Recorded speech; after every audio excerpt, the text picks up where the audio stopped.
ricevi la pace di Dio. Gesù dice: vi lascio pace, vi do la mia pace. Io non vi do come il mondo dà. Il vostro cuore non sia turbato e non si sgomenti.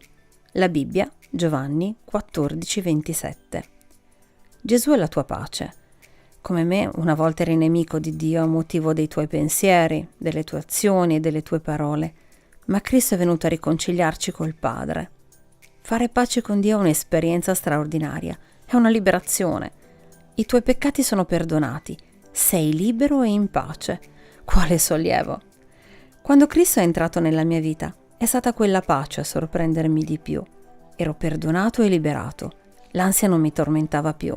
Tutta la gloria a Dio! Questa pace non è solo per un giorno della tua vita. Oggi, Egli ti dà ancora la sua pace. Prendi qualche istante per lasciarti riempire dalla sua pace. La Bibbia dice: non angustiatevi di nulla, ma in ogni cosa fate conoscere le vostre richieste a Dio in preghiere e suppliche, accompagnate da ringraziamenti. E la pace di Dio, che supera ogni intelligenza, custodirà i vostri cuori e i vostri pensieri in Cristo Gesù. La Bibbia, Filippesi 4, 6, 7. Ricevi la sua pace. Questo è il miracolo che chiedo a Dio per te oggi. Grazie di esistere.